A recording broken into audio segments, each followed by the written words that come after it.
Seguimos en un lugar en el mundo y vamos a hablar de temas económicos que nos interesan y nos preocupan a todos. Yo me quedé con una duda, con una intriga acerca de qué pasó con el blanqueo tan promocionado por el gobierno de Macri.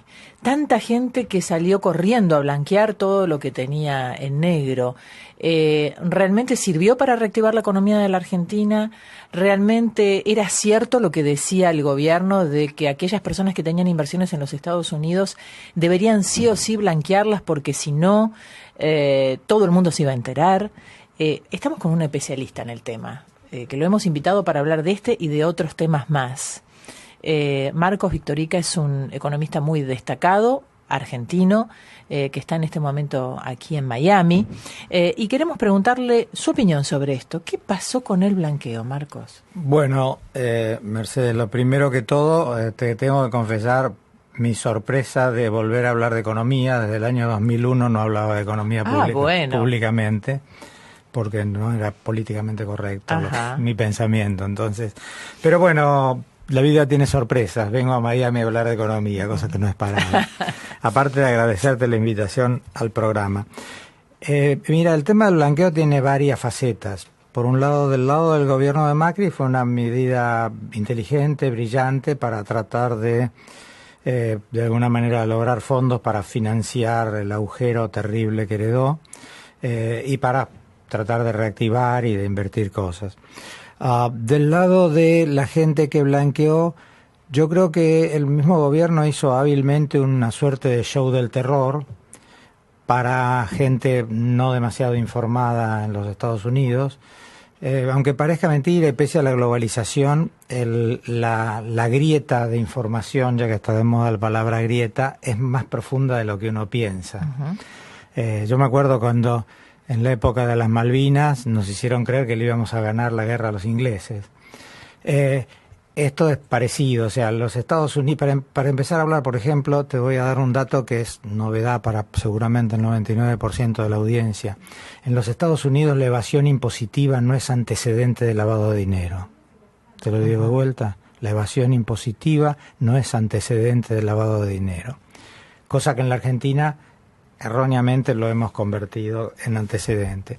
Quiere decir que vos evadas no tiene nada que ver con lavar o no lavar. No, uno puede evadir dinero blanco. Exactamente, puede evadir. No tiene nada que ver con que sea tampoco dinero negro o de mal habido. A eso va. En realidad claro. la legislación antilavado surgió a partir de los objetivos de terrorismo, de narcotráfico, básicamente de corrupción. Después, como dice Ortega y Gasset, cuando se apaga la luz todos los gatos son pardos.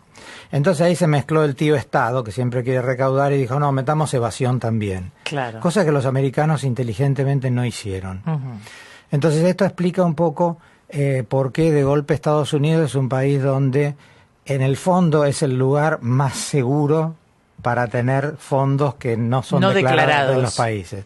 Porque Estados Unidos no ha cambiado la legislación de manera que le permitiría a los bancos informar a otros países. O sea, que es mentira. Estados Unidos nunca va a informar, nunca informó ni nunca informará a países como Argentina sobre los fondos de argentinos depositados en bancos o en propiedades o en negocios o en inversiones en Estados Unidos. ¿Es así? Exacto. Digamos, lo que es así es que esto no va a ser una medida general. Si un juez de Argentina pide sobre un caso determinado, o si la UIF, la Unidad de Inteligencia Financiera de Argentina, que es la que trata de lavado de dinero, sobre un caso determinado pide, hay acuerdos. Pero eso es porque ya vos tenés el caso previo. A ver, por ejemplo, un funcionario corrupto del gobierno de Cristina Kirchner, que hay, ¿no?, para ¿no?, regalar. Investigado, preso, no sé, X. Este señor. En ese caso, Estados Unidos va a brindar información. Ahí está. Pero son casos, como digo, llamémosle por excepción. Pero el señor ahorrista, que por miedo al cepo, por miedo a Cristina, sacó la plata de su departamentito Y la trajo a Miami para comprarse un departamentito. No hay ninguna chance de que lo haga porque legalmente no puede. Esto se ha confundido porque lo que sí pasa es que por ahí los bancos americanos te dan vueltas para abrirte la cuenta, te piden de dónde viene la plata, pero eso por regulaciones internas. Claro, eso es porque para que no traigas plata del narco por ejemplo, o de la corrupción. Por ejemplo. Claro. Pero de ahí a que va a informar una lista de todos sus clientes de otros países es absolutamente mentira. De hecho, es evidente porque a los Estados Unidos no le conviene.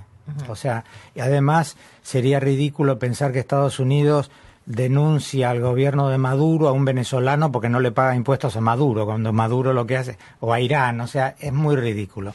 No, a mí me llamaba la atención cuando se promocionaba tanto lo del blanqueo. Yo digo, si Estados Unidos empieza a informar acerca de los dineros depositados, no declarados, es como cerrarse las puertas de las inversiones de todo el mundo. Exacto. ¿Cómo seguiría creciendo, por ejemplo, Miami con sus rascacielos de lujo, si de pronto le cuenta a los países europeos o a Rusia o a países más importantes incluso que la Argentina, que la gente está trayendo dinero para aquí? Eso es imposible de creer. Exactamente. Yo creo que vos me comentaste afuera del micrófono que habías visto un editorial de Bloomberg muy importante. Bloomberg todo el mundo sabe, sí. Justamente mencionando eso, que Estados Unidos es un lugar que se está convirtiendo de alguna manera en el paraíso fiscal. Dice, el Tesoro no puede obligar a los bancos de Estados Unidos a revelar información como saldos de cuentas y nombres de beneficiarios reales.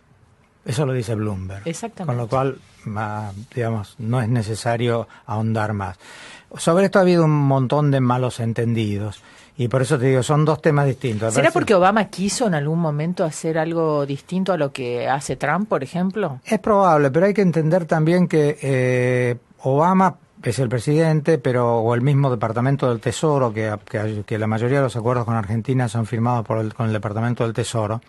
El Departamento del Tesoro es como la Secretaría de Hacienda, es una partecita del poder de Washington, no es Washington. O sea, si uno quiere ir a Argentina y se va a hablar con el poder, bueno, es importante ir a la Secretaría de Hacienda. Ahora está claro que el poder de la Argentina no es la Secretaría de Hacienda. Lo mismo pasa acá con el Tesoro. O sea, está primero la Casa Blanca, el Pentágono, el Congreso, la Corte Suprema, el Departamento de Estado. O sea, la escala, el Departamento del Tesoro es muy importante, pero entonces, ¿qué quiere decir? Tomar como único el referente eso es cuanto menos misleading, como dicen acá. O sea, te lleva a conclusiones equivocadas. Volviendo al ejemplo de la Guerra de las Malvinas, es como cuando Galtieri creyó que porque tenía muy buenas relaciones con el Pentágono, Estados Unidos iba a ser aliado nuestro. No.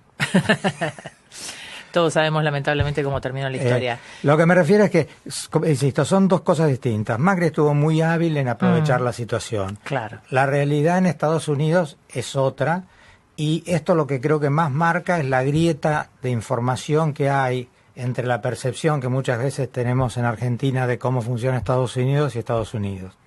Y esto se traslada también, supongo, al próximo tema, que es cómo invertir en Estados Unidos. Exactamente. Bueno.